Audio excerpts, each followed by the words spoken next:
Assalamualaikum warahmatullahi wabarakatuh. Halo adik-adik semua. Pada video ini kita akan membahas materi terkait permintaan. Sebelum lanjut ke materi, saya mau nanya nih. Pernahkah kalian berpikir ketika harga suatu barang di pasaran itu murah, kenapa banyak pembeli yang berdatangan dan ingin membeli barang tersebut? Nah, kegiatan itu tadi termasuk dalam konsep permintaan. Lebih lengkapnya, jadi apa sih permintaan itu? Dalam ekonomi, permintaan adalah jumlah barang yang diminta pembeli atau yang diinginkan pembeli untuk dibeli di berbagai tingkat harga. Jadi permintaan ini dari sisi konsumen berhubungan dengan kemampuan membeli dan kemampuan membayarnya. Dalam permintaan ada yang namanya hukum permintaan yang dijadikan patokan dalam kegiatan permintaan itu sendiri, yang mana berbunyi jika harga barang atau jasa naik, maka jumlah barang yang diminta akan turun. Nah, berlaku sebaliknya. Dalam hukum permintaan itu berlaku ceteris paribus, artinya yang mempengaruhi jumlah permintaan barang oleh konsumen itu adalah harga barang itu sendiri. Jadi faktor di luar harga itu dianggap tetap atau tidak mempengaruhi jumlah permintaan. Selanjutnya adalah faktor-faktor yang mempengaruhi permintaan. Yang pertama adalah harga barang itu sendiri. Ini berhubungan dengan hukum permintaan bahwa ketika harga naik, maka jumlah barang yang diminta itu akan turun. Nah, berlaku juga sebaliknya. Selanjutnya adalah harga barang lain. Ini berhubungan dengan barang substitusi dan komplementer. Barang substitusi atau barang yang mampu menggantikan keberadaan barang lain.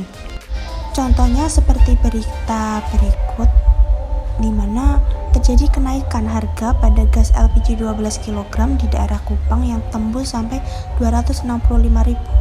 Nah, dampak dari kenaikan harga gas LPG ini membuat beberapa warga itu menjadi beralih ke minyak tanah sebagai alternatif pengganti gas tersebut. Maka dalam hal ini, minyak tanah dikatakan sebagai barang substitusi dari gas LPG yang mana dijadikan barang pengganti ketika harga dari gas LPG itu naik. Selanjutnya adalah barang komplementer atau barang yang saling melengkapi dengan barang lain. Nah, contoh sederhananya antara mobil dan BBM atau bahan bakar minyak. Dikatakan saling melengkapi karena BBM sebagai bahan bakar kendaraan. Nah, tanpa BBM, kendaraan tidak bisa berfungsi dengan semestinya atau tidak bisa berjalan. Lalu, apa kaitannya barang komplementer ini dengan jumlah permintaan? Nah, contohnya seperti berita berikut ini. Dalam berita tersebut, Honda mengakui bahwa kenaikan harga BBM itu mempengaruhi penjualan beberapa kendaraan jenis Honda. Hal ini biasanya disebabkan karena beberapa kendaraan yang dimodif memiliki kapasitas mesin yang cukup besar sehingga bahan bakar kendaraan tersebut cenderung juga lebih banyak atau boros bahan bakar. Sehingga ketika terjadi kenaikan harga BBM, masyarakat mungkin akan mempertimbangkan pembelian kendaraan yang memiliki kapasitas mesin yang cukup besar tersebut. Lalu ada pendapatan masyarakat. Jadi ketika pendapatan masyarakat naik, daya beli mereka itu juga akan naik. Jadi orang-orang akan membelanjakan uangnya untuk membeli barang sehingga permintaan terhadap suatu barang akan meningkat.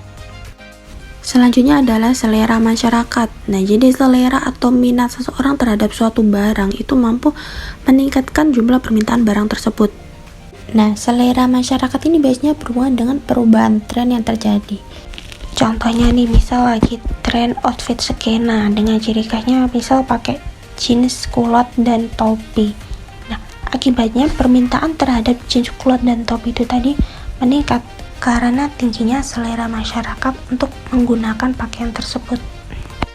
Seperti berita yang terlampir tersebut yang menunjukkan bahwa minat masyarakat terhadap baju bekas yang tinggi berakibat pada jumlah permintaan atau impor baju bekas di Indonesia yang meningkat.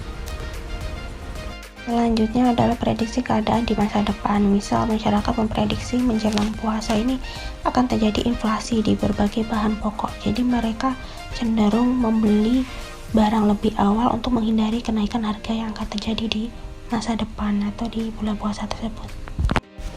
Selanjutnya ada kurva permintaan. kurva permintaan ini mengacu pada konsep hukum permintaan.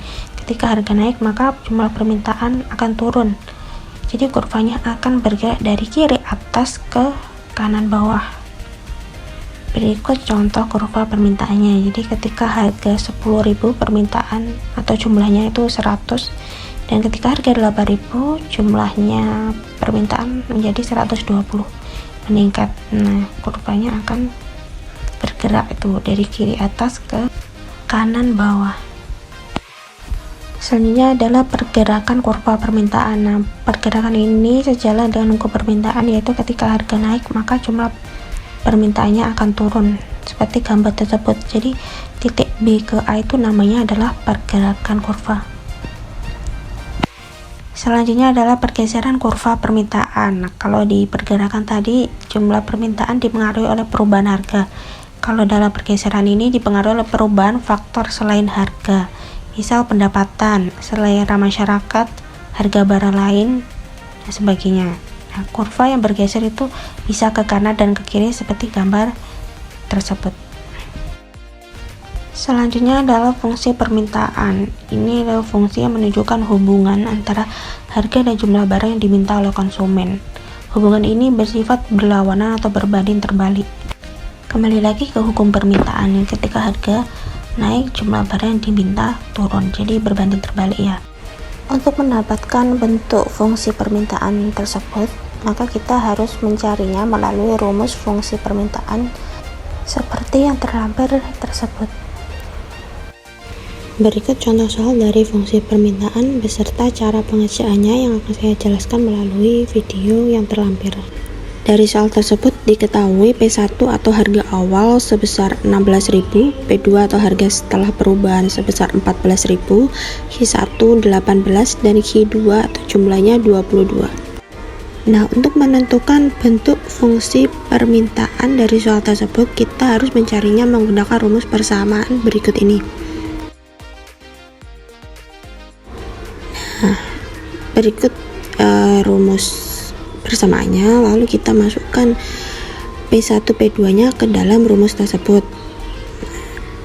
P1 nya 16.000, P2 nya 14.000, lalu totalnya kuantitasnya Q1 18 dan Q2 nya 22 dimasukkan ke dalam rumus tersebut. Lalu kita tulis kembali P dikurangi 16.000 dibagi 14.000 dikurangi 16.000, yaitu min 2.000 sama dengan Q dikurangi 18, lalu 22 dikurangi 18 yaitu 4.